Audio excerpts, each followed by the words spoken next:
Welcome again, everybody, to Gene and Roger Talk Movies. I'm Roger. I guess that means I'm Gene. That must be what that means. Yeah, elimination. Once again, no Jamey today. No Jamey. He wanted to watch the movie, and I was cool with it because they're like creative creatures. But he had a big swim meet yesterday, and he was just exhausted, so he is not making it. And that's too bad, because I would have liked to have heard about how he had to lock his door again after watching this one. Yeah. But today we are doing Frank Darabont's The Mist, based on the Stephen King story. Came out November 21st, 2007, so happy Thanksgiving for this movie. Yeah, right? yeah. Nice Thanksgiving film. And it's got Thomas Jane in it, and I do want to point out William Sadler. Those of us who watch a lot of cheesy horror movies have seen him a lot. He was in Bordello of Blood and Demon Knight, as well as a lot of other quality. Wasn't he in The Shawshank? Right, a quality Frank Darabont movies as well, but he's okay with being in horror movies. Yes. And then also Marcia Gay Harden plays a pivotal role in this as well. Gene, yes. Miss Carmody. Yes. My gosh. Initial thoughts on The Mist. Well, I think this guy, Frank Darabont, his movies seem to have like a common theme as they run through them. And that theme seems to be is that people can often, like horror and your enemies often are not like monsters or creatures. They're just other people. And so, like in movies like this, The Mist, or like even he directed them, The Shawshank Redemption. He did a screenplay for The Green Mile. He did a movie that's often overlooked called The Majestic, which I really like. But he seems to go off the play that people cannot be trusted, that people are necessarily deep down we're evil, and that the only confines of law and order and police and the structures of civilization keep society going. And if those somehow disappear, yeah, we're in big trouble, because it doesn't take long for people to fully denigrate into we're just savage animals. So, yeah. So, yeah, his movies seem to have that theme. And this movie, The Mist, is all about that.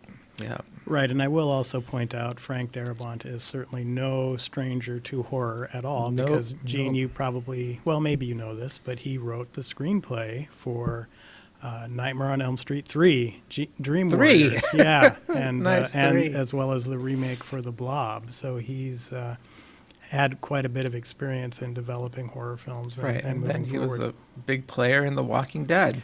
Right, and that's the other interesting thing about The Mist is, for those fans of The Walking Dead, there are multiple actors in this movie that ended up on The Walking Dead. Like the character Amanda, Melissa McBride, she shows up in a little bit, and and actually Jim, what's the guy's name? What's his name? Oh, see, now you're asking me all these questions. The guy you said that William Sadler, that guy. Yeah, he shows up. Well, and the character in The Walking Dead, his name is Dale. I don't know what the actor's name is, but he's in this as well. Yeah, the older guy, yeah. And so, anyway, the movie starts out, Thomas Jane is apparently a artist. He does movie posters. There is a shout-out to The Thing. They're kind of intimating that maybe he was the artist who created The Thing poster, because that's hanging up in his house. Did you notice that? I did notice that. You're right, yeah. Pretty cool. But anyway, horror movies pretty much need to set the tone within the first 8, 10, 12 minutes. And this movie, once again, doesn't mess around too much. This big storm happens. There's a lot of damage in this storm. The power goes out. It's a large-scale storm. A tree comes through his house. He's got to go into town to get supplies, because, of course, no one's ever prepared for a large-scale storm or anything, and so you don't have your food stored or anything like that. Nobody. Well, a few people do. Right. But it immediately sets up a conflict right away in this opening sequence, and really kind of sets the tone for how the rest of the movie plays out. He has a neighbor, and it is indicated that he and this neighbor have been at odds. The neighbor, Yes. the neighbor's an African-American fellow. He's also, this is like his summer home or something because Yeah, he's he's a big time lawyer. So Mr. Norton, first name Brent. So yeah, he's a very cerebral guy. He's very logical. You know, he just goes by evidence. He seems like he would be, if he's on your side, he's the kind of lawyer you want to be representing you. He'd be thorough, meticulous. You know, doesn't believe in nonsense. Yeah. right. And so they set up the fact that these two neighbors, Thomas Jane and this other fellow, have had legal battles in the past over their Right. properties, and of course, one of his trees has now fallen during the storm onto Thomas Jane's Boathouse. boathouse, and and it's destroyed it. Yeah. A tree has also destroyed the neighbor's car. And anyway, Yeah. long story short, they end up traveling together to the grocery store. Right. The disaster seems to have brought these rivals together. You know, the Brent, the lawyer neighbor is, yeah, he's arrogant. He's I guess that maybe goes with the territory. It's like you think you're right. You have to, in a way, maybe it's a prerequisite to be a high power successful attorney. You know, you have to believe in yourself in the extreme, and he believes in himself. He doesn't believe in other people. He's always right. You're wrong. You can't tell me anything.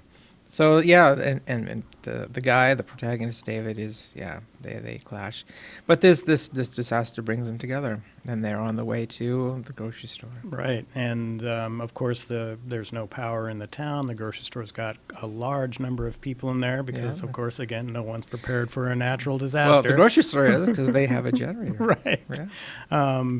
And you also then, during this sequence, get introduced to the other, I'm going to say, main character, and that would be the Mrs. Carmody. Carmody. Yeah. Carmody. And Carmody. it is clear immediately that she is not exactly part of the community, other than she's the person identified kind of as the crazy lady.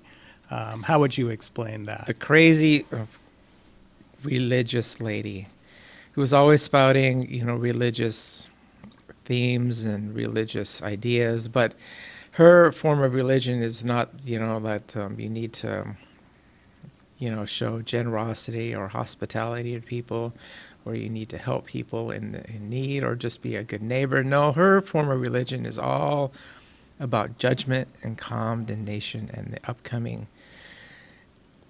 arrival of hell.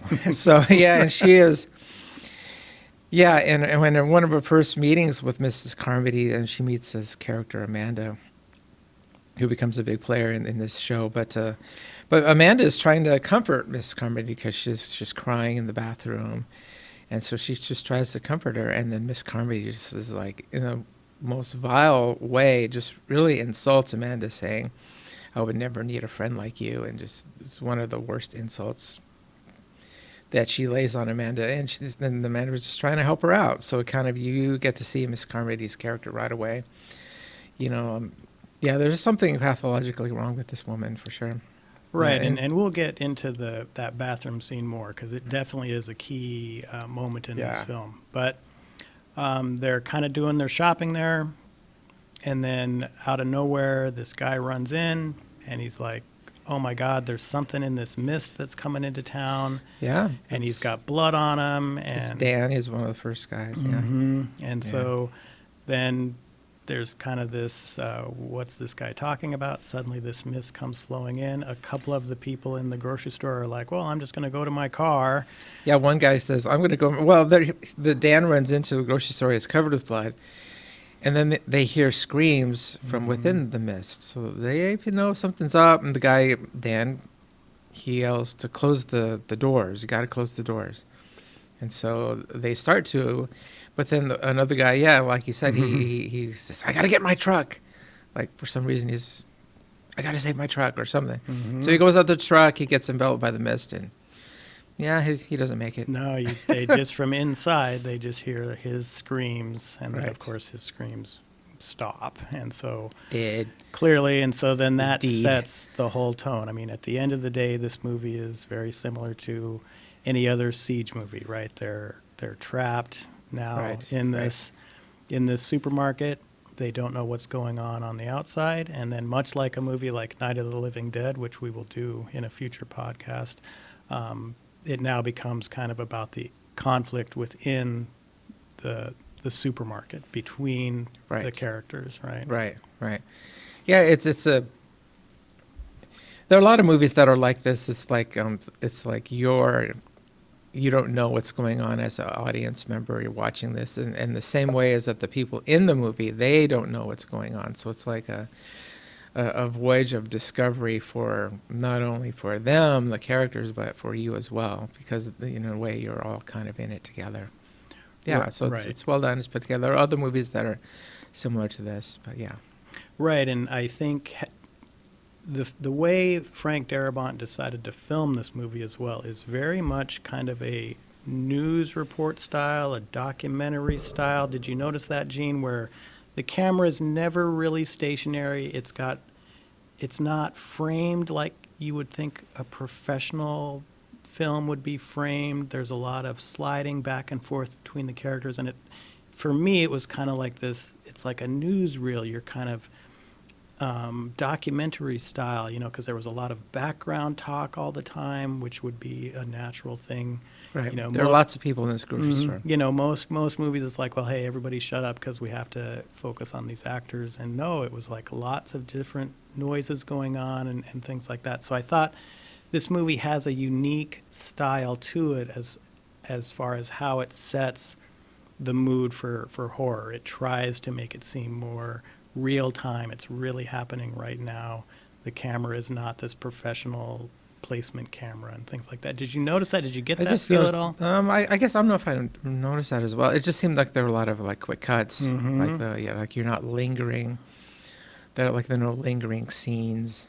The scenes are cut and then they move to other people. I just took it there were lots of different characters and lots of things going on at the same time. Right. So Frank Darabont wanted to convey all of them. So you got a quick cut between them. And so, but it still works. Oh yeah, no, it is great. And the mist completely envelops the entire grocery store, and then there's like this major, I'm going to call it an earthquake. Who knows what it really was? Right.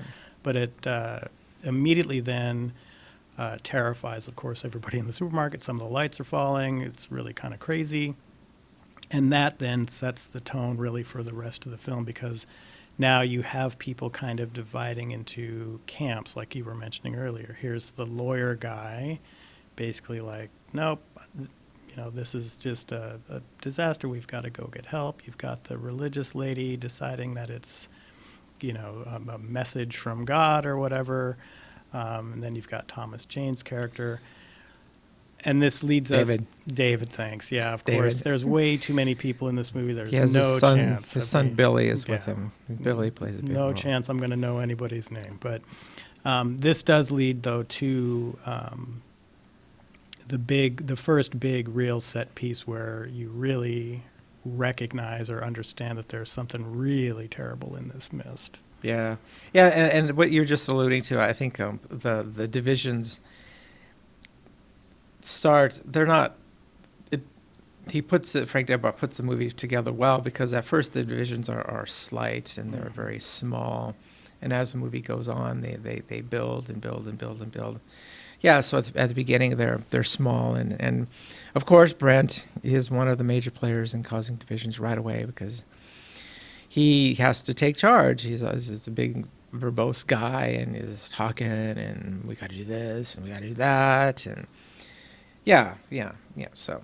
Well, and that even shows another division there, because they make it very clear throughout various pieces of dialogue throughout this movie where this is kind of maybe a tourist town or something, because they are very much about themselves and their community, and then there's locals, these outsiders. Right, exactly. Right. There's locals, and then there's not locals. Right. And the character, the lawyer character, is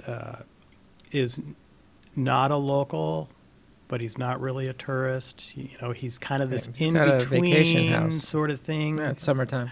And he certainly, as the movie progresses, he certainly points out a lot of the divisions in that community during his big speech before he wanders out. Mm-hmm. But the initial big set piece, of course, is the sequence in the little warehouse back room there. Right, in the loading dock, right, Where the back of a grocery store. Every grocery store has them. they've got this generator that's going. It's the air intake is somehow clogged, so you're getting this foul-smelling stuff coming into there. And so they decide, hey, we're going to have one of these. We're going to open this door, and this guy's going to go out, and he's going to unclog that, and we'll solve that problem. And this scene again shows, which Gene I'm sure is going to talk about now, more of these divisions within the community itself. Yeah, for sure. Like David, he notices something banging against the outside of their large sliding metal door, and so he's pretty convinced that there's something outside. It probably is not a great idea to go outside. But then there's another group of people, kind of led by Jim. He's kind of like I don't know. What's the best way to describe him? I would say a blue-collar, Blue-collar, solve the problem guy. Yeah, that guy. Yeah, real scruffy for sure. Yeah, blue-collar, lower income class. Yeah, for sure. Maybe not as well educated. Yeah. You could use other phrases, but I'm not going to do that, I guess, right now. But yeah, and Jim is really saying we got to do this, and he personally attacks David. He says you're just a big shot artist, and you need to shut your mouth. You need to count your teeth, and I'm gonna knock them out. Or so it's already, instead of working together, there are talks of like violence against each other. Which is really weird. They're talking about violence against each other almost from the beginning, but yet there's this thing outside. So it's already dividing us like, no, you're wrong, I'm right. But anyway, a teen worker there, he decides, well, I'll just go outside. I can do it, And so people kind of rally around him. David's outnumbered, so he helps them. They raise the door, and almost immediately in comes some some large tentacles, like from a squid or something like that. Imagine a huge squid. Well, you think a squid for a second, and then you realize it's got some huge claws. Yeah, they have claws and sharp things, and things that are meant to tear your body apart. So anyway, this youth who attempts to go outside and fix it, he doesn't last too long, and so clearly becomes apparent. Yeah, something outside. It's real. It's real. Right, and the director, of course, does not hold back on the fact that these things are horribly dangerous, because there's a couple more than one scene right there during that sequence where, he's getting flesh ripped from his body, and blood is spraying all over the place. Yep.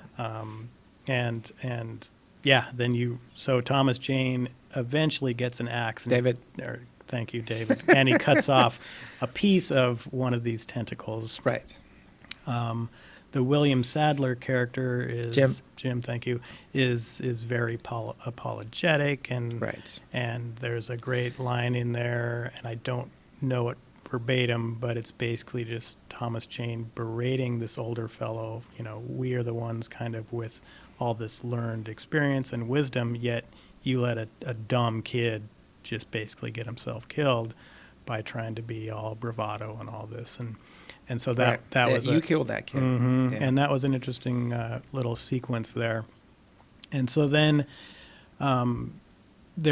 which is really not true, because they all just wanted to get a solution. So it's just, again, is like, you killed that kid. The divisions, not I. No, you did. Right. Yeah.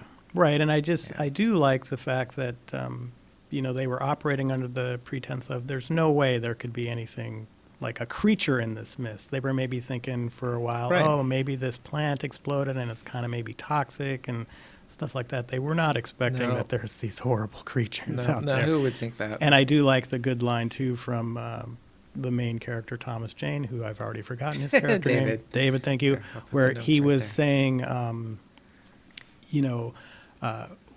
what were these tentacles attached to, right? Because these tentacles are big. And you're just seeing those tentacles, and then, his line of, no, the bigger concern is what were those attached to? Yeah, yeah, of course. There's got to be a massive creature. Right. And so then they have a little bit of a dialogue of, should we tell anybody what's going on? And then David decides to talk to the lawyer character, Brent. and bring him into, yeah, here's what's going on out there in the mist, because Yeah. Brent is trying to rally people to leave Right. the supermarket. Yeah, yeah. And so, as you can predict, though, Brent is a very concrete guy. He didn't really see. I think he went into the back. Is that right? He went did, no, he didn't go into the back. So this was the sequence before No, anybody he didn't else go had gone in the back. They were basically saying, should we tell him or should we not? And Oh yeah. Then they the do one- tell him Mhm. as a group. They Mhm. kind of they don't surround Brent, but as a group, Jim, David, and all the others, and it's probably like 5 or 6 of them. Mhm. They're all talking to Brent, the lawyer, and they're telling him what happened. And Brent's like, yeah, and then he says, like, do you take me for a fool? Mhm. It's like, why are you doing this? He just refuses to believe any of it. Right. Yeah, and he wants no part of it. Well, and So he continues down that same path of trying Yeah. to rally people to his side. Yeah. But I do like how during that whole sequence he is accusing them. He's using the, you've never allowed me to acclimate into this community. You've always Right. treated me as an outsider. Yeah. Later, it becomes even more like, well, maybe one of the reasons you treated me as an outsider is because I'm African American, and Right. everyone Right. else here in this community is basically a white person. Right. Yeah. He Um, doesn't say it, but Well, yeah, he then- does kind of say it later when he's like, I'm taking my people out of here. And who are most of those people he's taking Yeah, out of there? yeah. They're also African American, except for 1 or 2 others. And so, Right. but yeah, and so then it goes to the one of the store managers says, well, let's just go back and look then. And of course, that character does not go back to look. So he's purposely not getting the information he needs to make a logical decision. He's already decided this is how it's going to play out. Yeah. And so then the characters that do go back, then they come back out and go, okay, yeah, we've got a much bigger problem than Yeah, I thought because the here. cut off tentacle is right It's there. Right there, yeah. Right there. My gosh. But then this leads to, even though now more people are saying, yep, this is real, don't go out, what does that character do? Brent? Brent, thanks. Gosh, I'm so It's sorry. okay. It's all right. And I mean, the that's audience all right. has to understand that there is a large cast in this film. So It is the grocery store. It's imagine you go to your grocery store in whatever city you're in. Yeah, there are lots of people in there, Yeah. right? So a lot of people with different social groups. So this movie, I think, it tries to be representative of that. There are young people, there are old people, certainly, people that are more affluent than others. Yeah, it's all kinds of people. Right. So I'm Yeah. I'm not going to remember anybody's name, even when Gene has already told it to me 3 times. But we also Put the notes out. You can I see see that, but we also have to touch on the Mrs. Carmody character. 'cause- Yeah, she comes out right away because almost when the mist starts coming, there's a scene of just her, and she says, "quote unquote," it's death. Mhm. Yeah, and and once things start happening, she says another line. There's no defense against the will of God. Right. So she's kind of like, she puts herself, and at the beginning, like Jim, the guy that we're talking about, he confronts her and he's yelling at her, "You're crazy!" And actually, he has to be restrained because I think he wants to just punch He does. Miss Carmody because Miss Carmody is just talking vile, just religious nonsense. Mhm. Because I guess again, we've talked about this before, but it's easy when you have faith and to think along the lines that God is kind of a conditional, that God is, he wants certain behaviors, and if you're not showing those behaviors, God will punish you, or he'll go against you, or that wrath kind of vengeful kind of God. And it's easy to kind of get to that, and and people preach this kind of stuff because it gets to your gut, and it's like it's like a lot of politicians today. It's all about like not really like solving any issues or doing anything productive, but it's angertainment, as I use the phrase. It's like it kind of, you know, gets people's attention. It makes people feel emotional. And, you know, and Miss Carmody, she uses the Bible. And, you know, her personal life has got to be terrible because she insults people right and left. And she clearly, I think, well, not I think, but she clearly, I know she has no real understanding of what really the Bible and God is really all about. But she uses the Bible to get her vile, you know, emotional message across, and she's super successful at that. Yeah, justifying her message through a twisted interpretation of the Right, Bible. right, yeah, very good. And that actually leads kind of to that bathroom scene you were talking about earlier. It's almost like she has created this little altar inside the bathroom stall there, and the camera is very close on her face, and she's basically talking to God, saying, you know, if I can convert at least just one of these people to your path, will that at least allow me to sit by your side, that kind of stuff. And so she's really playing up that she has to be taking charge here and converting all these people in order to be in good with God and Right. things like that. And then that's where we have the interplay between her and what you were talking about earlier, the incredibly vile comeback. Yeah, the insult against Amanda. That we Oh cannot my we gosh. cannot mention on this podcast. No, we're not going to do that. But it just again highlights, and I think we do have to point out, everyone who's in that town, everyone who's in that supermarket at the beginning of this movie is not on Mrs. Carmody's side. They see her as a She's completely the town crazy complete person. nutcase. Right, Yep, right. exactly. Exactly. And so anyway, getting back, so then Brent decides, nope, we're going to leave. This is all crazy. You Right. guys, you've never treated me right. You're all in crazy land. Everyone's delusional here. People who want to actually solve this problem, come talk to me because we're going to get out of here. Right, and he has a group of people around him. Mm-hmm. Yeah. And so he decides, and of course, like I said earlier, he does use the term, you know, I've got to help my people. And then the camera clearly shows that my people is, the other African Americans in that group. So he's, you know, there's that racial division going on in that community too, obviously, where, no, you don't look like me, I can't trust you, and Right. and stuff like that.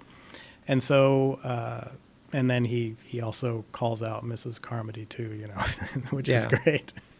But he then, he leads those people out, him and I think it's about 5 other people. But in addition to that, this really interesting visiting biker character is like, oh, well, I heard that you have a shotgun in your truck. I can go get that shotgun and bring it back. And the Thomas Jane character decides, hey, David. let's tie this rope around you because that will Great. will know that you've made it at least 300 feet or whatever. The car is like 200 feet away, whatever. And so they're now holding onto this rope as he and then the rest of that group from Brent leave. Right. And so the rope is cruising along, Yep, and then yep. suddenly something clearly happens, right? Yeah, it goes slack, doesn't it? Yeah, it goes slack, As and then you it would kind of turns into that old Jaws scene where suddenly, something's taking this bait here. Yes, And yeah, it's- and they pull it back, and it's not as heavy as it should be. Right. And they pull it back in. What is it? Just the legs, Yeah, or is it just the, his the upper part? Lower torso. His coming lower back. torso Yeah, comes. That's the only yeah. part that comes back is his legs. It's great. Yeah, it is a horror movie. Yeah, and the great thing about The Mist is, or this movie, The Mist, is, you just can't see right within Right. like 3 feet of people leaving that door. You can't see them They're anymore. disappeared. They're just gone. And so and it's really a eerie, creepy little movie. How they do that. Yeah, because like again, nobody knows. It's like as an audience member, you don't know, and the cast members in the movie, they don't know. Yeah, the only Yeah. thing you've seen so far is just some tentacles from under Right, the door. tentacles. Right, and you don't know how these guys are getting killed. Right. Yeah. You're just hearing their screams. But very soon, things start coming, and yeah, you see them. Yeah, and so now obviously they realized, yep, there's a for real threat. Anyone who didn't believe there was a threat now clearly believes there is, because, yeah, here's this torso laying right here. And that, of course, empowers Miss Carmody to start really hitting the religion. Right. And actually, you now see she is starting to get some converts to her side. And that, I think, brings up a big point, and that's why that the incident right there that you said really gives Miss Carmody some power, because there's lots of people who have studied, you know, the idea of lying and the whole concept of lies. Like, why do people believe lies? And there's certain characteristics of lies that make a lie successful. And Miss Carmody, she definitely plays on these concepts. So, like, and the first step is you have to have a big lie. Like, it's not you don't tell a little lie. No, if you want to lie, you lie a big lie. But then again, your lie just can't be some crazy thing. And so obviously, when they bring the rope back, and there's just legs attached, certainly something's out there. So your lie has to have just a little kernel of truth in it. There's got to be some little truth in your lie. And then there has to be also, and this is, I think, what gives lies really lots and lots of power, is there has to be what's called useful idiots to support your lie. And so Miss Carmody, you know, when the legs are brought in, you see them starting to turn towards her and starting believing her, and they're accepting her explanation, her God's judgment explanation. And, you know, so you have to have useful idiots. And another characteristic about a big lies is that you have to never stop. You don't surrender, you don't compromise, you don't waver in your lie. And she is all for those things. Mm-hmm. Yeah, and so eventually she starts winning over. You know, it's just like a few at the beginning, and eventually it's interesting, you know, Jim, the guy who wanted to beat her up at the beginning, turns towards her and now becomes one of her strongest, you know, supporters, kind of the quote-unquote useful idiot. Yeah. Mm-hmm. So he, by doing that, gives support and validity to her lie, and it just makes it more powerful, and it causes other people to start joining.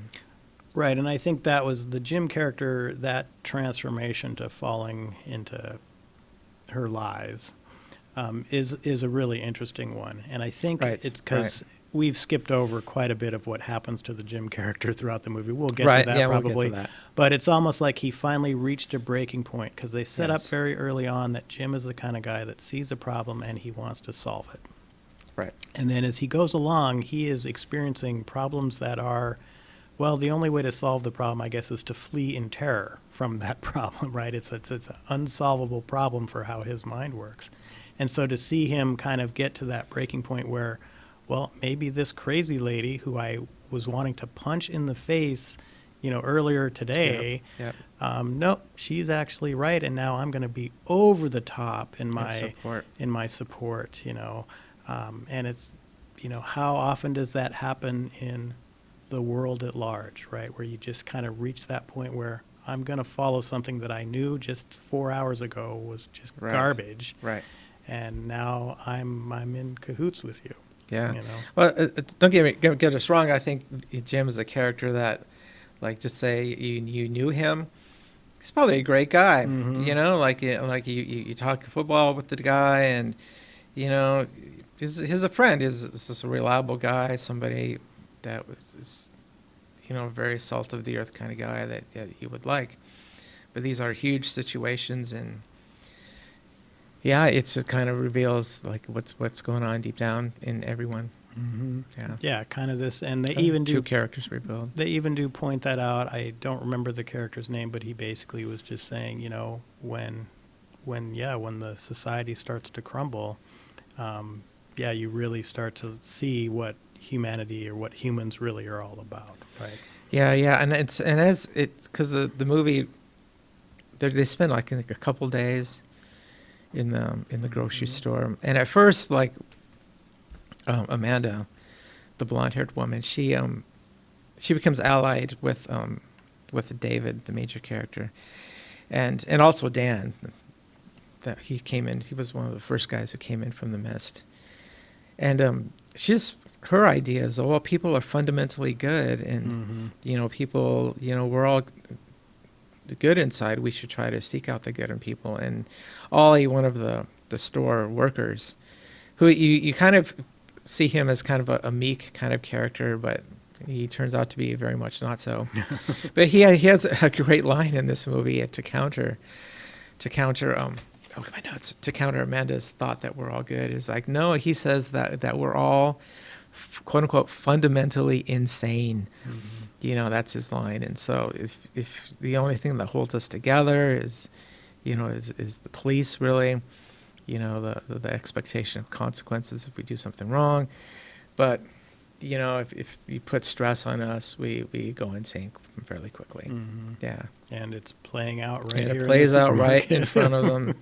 Yeah, within 2 days, Jim is totally, in a day, Jim is totally switched, against Miss Carmody. Yeah, and you see people forming sides, and it's pretty bad. Right. And, it's just interesting how this movie goes down that road where there's a much bigger threat outside. Right. But right. you're making it now worse by completely dissolving as a community into these little camps of this thought process or that thought process. Yep. So we are skipping over quite a bit of what was going on in this movie, but some of the creatures. I guess Roger's talking. you're talking plot, and maybe I want to hit these themes. Well, no, and we really don't need to get too much into more of the plot, but you do see that there is a lot more to these monsters than just a bunch of tentacles, right? Right, There's a these lot more. giant bugs and these weird bugs. pterodactyl-looking things, and a lot of chaos going on in the store because some of these bugs get into the store. Yeah. And one of the other things I will point out about, there's these smaller bugs, and when I say smaller, they're about the size of your forearm. They're awesome. They end up getting into the store, and one character gets stung by one of these things and dies almost immediately. But unfortunately for everyone else in the supermarket, one of these bugs lands on Miss Carmody, and it just ends up playing more into her delusions about religion because it doesn't sting her, and it flies away, and she now is able to use that as, yep, look at my great power. The Lord protected me here. More people should come to my side, which is exactly what happens. And it's just an interesting little sequence there because from a perspective of I'm just random Joe inside the supermarket that just came to get groceries and now it's this chaos world. Well, geez, everything she has said has kind of in a warped way been accurate, right? Right. Exactly. The creature had its blood, so it's not going to bother us now. And then, tonight though, they'll be back and there's going to be more blood required for this. And then, of course, what happens? The bugs come at night, people get killed, so people are going, and then, maybe she's onto something. Maybe she's telling the truth. And I think a huge, element of horror is again, it's so ironic. There's this huge enemy that's outside, and it'll clearly kill you, but they fight each other. And Miss Carmody, she's got her side, and she's got this grocery store worker, and it becomes, again, we're skipping a lot, but the military becomes a target, and there's this project Arrowhead project. The townspeople know about this, and so Miss Carmody, she obviously she goes after there's some military guys in the store. She goes after them. It's your fault. She points at them with her bony finger. It's your fault. And so people believe her, and that one of these grocery store guys who is young and falls under her sway stabs one of the military guys. It kind of, it's super bloody in this horror movie. Stabs him, and they throw him outside. Right. It's like he's a sacrifice. Miss Carmody, and she's just praising and reinforcing this kind of behavior. And so, of course, the guy that they threw outside, who they stabbed, yeah, he doesn't make it. No, and Yeah. you see yet again a much larger creature, certainly not the tentacle creature, Yeah. some other creature, kind of like a weird praying mantis looking thing, actually pluck him away, Right, right. you know? And so, yeah, there's all sorts of different creatures in this mist, right? Yeah, and again, it's just the horror, because it's like you have to now fear not only the creatures outside, but now you have to fear people inside. So, and then people inside they're in a way a more immediate threat, Mhm. because now one of them has shown he's willing to use a knife to kill somebody, to kill people. Well, and So, Miss- like, what are you next? You Yeah, know, like, yeah. who's next in Miss Carmody's? Now you're committing actual murder. yeah, she's on board with there's going to be a blood sacrifice every Right, day. We're right. going to sacrifice people. Right, exactly. And we've missed one of the key elements of this film, which sorry about that, but Oh, it's the Thomas Jane character, of course, has brought his son. David. Billy. Billy. David has brought his son Billy with him, and so there are multiple scenes throughout this whole movie of Billy needing to be comforted by his dad, Billy being afraid of his dad leaving, because there's one sequence where the dad leaves and goes into a pharmacy to try to get some medicine for a person who has been severely burned. Yeah, and it's a so big spider sequence. there's the big which is spider great. sequence, but My gosh. there's so they're really setting up that father-son bond, and just how this father is now not only trying to protect his son from whatever the heck is out in this mist, but now it's getting kind of crazy inside the supermarket with people behaving uncivilized, I guess would be the way to put it. And so they've really set that up throughout the whole film, and it certainly pays off as we get to the end of the film later on here. But the remaining group of non-crazy people decide then, you know what, we just have to get out of here. I mean, we just have to take our chances out in the mist. I've got my truck. It's like 200 yards away or something, 200 feet away. And there's room for 8 of us. There's 8 of us who want to just get out of here because we already know it's going to be blood sacrifice time in here if we just don't go. So it's probably smarter for us to just get out of here. Right. Amanda says, I would rather go and face this creature out there and even maybe die on my own terms than just die by waiting. Mm-hmm. Yeah. Mm-hmm. Yeah. So they want to get out of there. Plus, there's a lot to fear with staying inside the grocery store. These people they're acting irrationally, and they're now extremely dangerous. Yeah, very dangerous. You don't know. And so they've kind of stored up some food. They've got it setting up there in aisle 2. Yeah, I think Ollie's stores it. And they're like, we'll just sneak out in the morning. And, of course, in the morning comes, they go to sneak out, and, the food's not here. Oh, and who's sitting there? It's Mrs. Carmody basically saying, nobody leaves this building. Right. You know? Yeah. She's taken over. Mm-hmm. Yep. It's just got... Now the group supporting her is what 10, Well, 15? it's basically everyone except for the 8 that want to leave. Right. Yeah. And so then there's this very intense and dramatic sequence where Mrs. Carmody now decides that, the only way we're going to get through, end this thing is we need to sacrifice that boy. Right, you need to sacrifice a boy. My gosh. Yeah. And you get almost to the point of we're going to have just a knockdown, drag-out bloodbath here, because the 8 characters, they arm themselves with whatever tools they have. And then the William Sadler character is certainly, Jim is now so fully over, he's got 2 knives and all this craziness, and it's like, give us the boy, And like demon. And then luckily, though... and then Miss Carmody, she also says to the Amanda, and she's blonde, attractive, and she says, I probably just say it, but she says to her in a loud voice is that not only do they have to grab the boy, but they have to grab Amanda, and she uses the word whore. To grab the whore, and it's just awful. It's just really, So Right, but then I think you're getting there. So yeah, something well, happens. and Right. so earlier on, the Amanda character had a gun for self-protection. Her husband was military or something. I don't remember what the husband was, but he was away, and so he had given her this gun for protection, and she had given it to Ollie, Yeah. who apparently was the champion shooter or whatever. Champion shooter in high Right. school. Yeah, yeah. So he knew how to anyway, use guns. At this sequence, then, Although looking at him, it's very unlikely. So right, he's you would not think he was Mr. Yeah, he's unassuming, and yeah, he's kind of a humble-looking kind of guy. Yeah.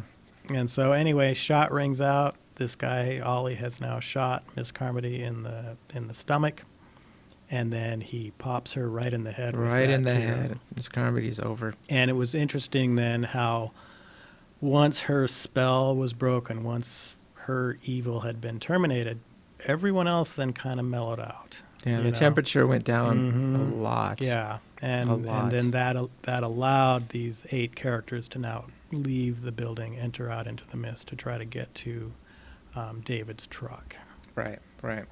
So I guess it just shows that the power a single person with their lies and rhetoric, or whatever you want to call it, has over people. But if you can somehow move on, maybe, the temperature goes down. Right. Or people say, maybe, yeah. I mean, here there are historical analogies for sure. We don't need to get into those for sure. But yeah, she gets shot. Yeah, and it's almost like everybody suddenly woke up from their craziness. It's like, oh, wait a minute. What was I, just yesterday I thought this lady was crazy, and now I'm sitting here worshiping at her feet and stuff like that. So Which they were. Yeah, absolutely. And so that is probably the only humorous part in the film too, because Thomas Jane then was, or the David?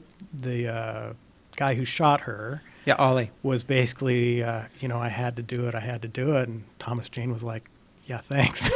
Yeah, exactly. Yeah, it's like, yeah, they're to the point too. It's like she's got to go.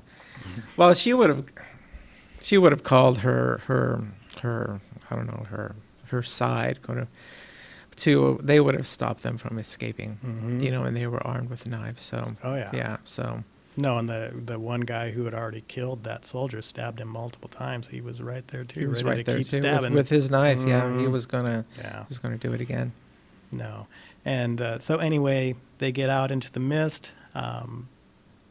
Some of the characters in the mist do get killed before they get to the car. Yes, they and it ends up with five. Five of 4 adults and then Billy. Right. So the small child, and then Amanda's there. And then Dan, the first guy. There's an older lady, and then I never caught her name. I did. She's not in my notes. Yeah. So the older lady has been set up as she's lived her whole life in this town, and she knows everybody. And there's multiple times where it's like, oh, Frank Johnson, I taught you, and when you were just a kindergartner, and now you're 60 years old or whatever. Yeah. Right. And so she's a longtime resident there, and so their plan basically is, we've got a tank of gas, and we are just going to drive south, and hopefully go as far as we can. We can make it to the end. Yep. And this is the only sequence really where there's any music, and it is a... Oh, I didn't notice that. Yeah. Wow. Frank Darabont made a specific point to not have any music because he wanted, again, he kind of wanted that intimate documentary type feel, but then he also wanted... the music, when it did come in, to be more impactful, which I think is perfect, because how impactful was that music as they are going through the mist and driving, and it's like, I don't even know how to explain it, like a choir almost. What kind of music is that? I don't know. I was watching it, of course, and I don't know. The movie just works. You're there as a horror movie. It works. But, and music and horror music horror music. but music is used in movies, of course, to set, feeling and tone. And I guess I just totally missed it. I guess Yeah. I'm just so involved in the moment. Right. So that's good you pointed that out. Yeah, And that made an impact on you. I just Yeah. think it fits that you're going through the mist and it's kind of this choir and stuff going on there. And it's just, to me, it was just highlighting this plan maybe isn't going to work out the way you thought. Right. And they go to David's house because, of course, his wife was there. His wife, got it. And he sees, his son does not see, but he sees that his wife has been cocooned and is dead. Yeah. And so they just keep driving, and there's, a 40-second sequence of them just driving deeper Right. into the mist. And then there is one really amazing sequence which just shows you how all-encompassing this mist is. This gigantic Lovecraftian creature, I don't even know, 400 feet high. I mean, it is immense. Yeah. Immense. Yeah, and he's on four legs. He kind of looks like a biological Star Wars. Yeah, AT-AT. Yeah, it's just Oh, right. gargantuan in scope and in size, long spindly legs, and he walks right by their car. In a way, it's like this all nonchalant. I'm just walking for a stroll, this 400-foot tall alien creature. Yeah. Yeah. And it's like, and I think at that point they were just like, well, we went from seeing kind of arm-length sized bugs, these little pterodactyl things, and now we're getting deeper into this mist, and this thing is just massive. There's I think no seeing way. that kind of eliminates any hope for them. Right, and you then of know, course yeah. shortly thereafter, the truck runs out of gas. And they're just, and they have the gun is there, and but they're just four bullets. 4 bullets for Four 5 bullets. of them. 4 Mhm. bullets, and there are 5 of them. And they all, with the exception of Billy, of course, he's not really involved in this decision. But the other adults are all, yep, we just need to do this. And Thomas Right. Jane is just like, well, David. I'll be the guy that just does it, and then I'll just, figure out what I'm going to do, which is basically just run out into the mist until one of these creatures kills me. Yeah. And so this is the very famous sequence of this film, and a surprising sequence that the director Frank Darabont was able to get away with. But then again, coming off of Green Mile and Shawshank Redemption, you had a lot of cachet to just tell the Right. studio what you were going to do. Right. And they were going to go along. And Yep. And so we're toward the end part of the movie for sure. yeah, this is the end. And so the David character executes his child, executes Amanda, executes the 2 older people in the back. Yep. Dan and the older lady. Right. And, is obviously completely destroyed as a human being now. He is mentally Gone. broken. He's crying out. He opens the door and is basically just, here I am, come get me. What are you waiting for? Right. And then the great ending of this film occurs. Yes, and the mist starts clearing, and there's loud noises still. He's anticipating some creature coming. What comes? A U.S. military tank. The U.S. military has come, and they've killed these creatures. And Mhm. obviously, this project, Arrowhead Project, they were trying to open a portal to another dimension, and they were successful. And so into the portal, into the earth, came these creatures from another dimension. So clearly, Arrowhead Project, they had shut the portal. Mhm. The mist cleared, and the army had managed to then kill these creatures. And so, yeah, if they had waited just a little bit longer. Mm-hmm. Yep. Yeah. And so for those of you who have read the Stephen King story, it doesn't end that way in his story. It is I'm not just familiar. How's it end? right. So how's it end? it is just them continuing to drive, and there's no resolution as to whether they got out of the mist or not. Frank Darabont said, "This is a horror movie. No, we're going to have some closure here, right? Nice. I'm going to have this kid's dad execute him, right?" And Stephen Right. King, of all people, was like, "Oh my God, that is an amazing ending. I should have done that in my story." Right. And yeah, when you're talking straight horror, could you have imagined if Like after in this movie, if the David character, right after he saw that his wife was dead, just said something like, well, let's see where this takes us, and then the credits roll, right? Okay, it's still okay. It's okay. It's but good. how amazing is the ending as it plays It's amazing. out now? Yeah. You know?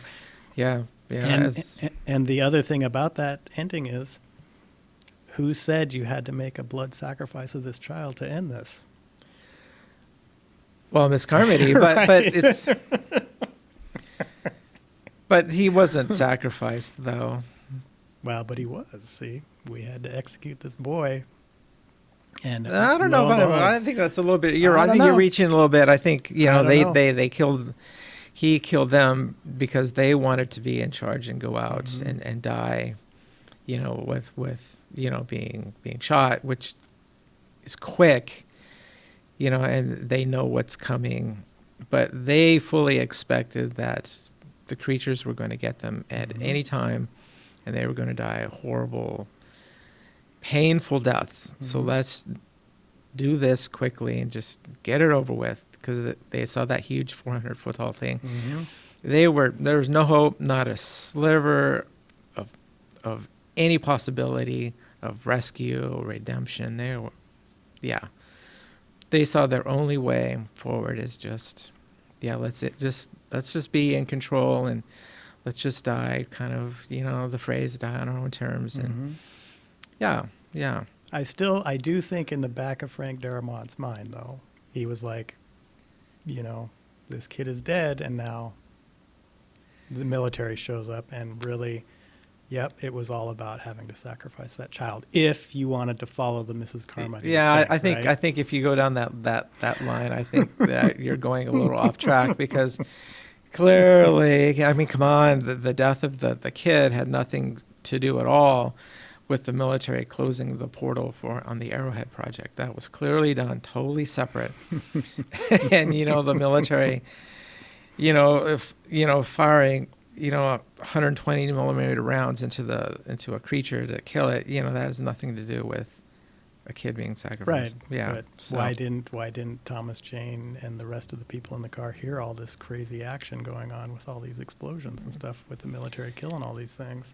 I don't know. Yeah. Maybe I'm kind of reaching on that. Maybe when right now we're just speculating, but maybe when they closed the portal, the Arrowhead project, maybe they all just died. That could be. Well, but you saw them hitting those bugs with the flamethrower, so they weren't just dying. Oh yeah, that's right. That's right. But anyway, we're just going down a rabbit hole. Yeah, we're going down a rabbit hole right now. I thought that you could look at it as, as soon as that kid was dead, the event was over, right? The military shows up, but more to the point. I can't give any validity to Miss Carmody. I just, my mind won't go there. No, and nobody should do that. But this ending is just super impactful. I mean, anyone who has seen this movie, you may have forgotten everything else about this movie, but you absolutely remember that ending. You'll remember the ending. Yeah. And I just think it is why horror can be great, because I know there was studio heads going, hey, do we really need to execute the kid here? And Frank Darabont was like, yep, we need to do that. Yeah. So it wasn't your observations. Of course, we were talking about this before. Is that rarely do you see, children, dying in movies? Right. I mean, in American horror movies, you can put a child into all sorts of traumatic situations, but you never kill them off. Obviously there's some that do that, but that's just kind of a forbidden thing, a line that directors and storytellers don't usually want to cross. Now, some of the lower budget, cheap horror movies, like, oh my gosh, The Children, I think. Oh, they're killing kids left and right. Oh. Because the children, they're all possessed by this alien. Oh. And you've not seen that one? Oh, of course. So it's hilarious. We'll review it. It's hilarious because the only way to stop the children is you have to cut their hands off. It's amazing. Okay. All right. Well, we're doing that one. Yeah, right. Sometime in the future. But not a serious film at all, like The Mist. So, Gene, any final thoughts on The Mist? Yeah, again, I really like Frank Darabont's theme here. Is that it's that horror really lies within all of us. We all have the capability of committing horrible things to each other, and Ollie is perhaps correct. Is that deep down inside, maybe we're all fundamentally insane. What keeps our society together is is we've put up structures to keep us going down, like think of a society as a road, and we're all going the same direction. Our society has erected guardrails to keep us kind of going on the same track, but you take the guardrails off, and then you don't know what's really going to happen, but ultimately what we do will tear each other apart. So I kind of subscribe to that. I think history shows that as well. Is that maybe ultimately we are insane, but I think ultimately is like maybe it shows, is that Miss Carmody, maybe she has got something right, is that she's trying her best in her own way to have a life of faith. And she quotes scripture during her ranting and raving, but she just somehow got misguided. Yeah, you can quote the scripture all you want. If you don't understand the message that scripture is giving you. Understand the message, but maybe if we understand the message, we can overcome our insanity. Maybe, I don't know. Yeah. It could be one So, interpretation. my thought, The Mist is absolutely great. Yeah, it's good. It's Definitely good stuff. has all the elements you want in a horror film, and well worth your time. Next week, I believe we are doing, I'm not going to call it a lighter film, but different tone, Coraline. Yeah, it's an animated movie. so Jamey will be here for sure. Yeah, Jamey will join us for that one. And other than that, we'll see you next week. And thanks for tuning in. Bye-bye. All right. See you later. Bye.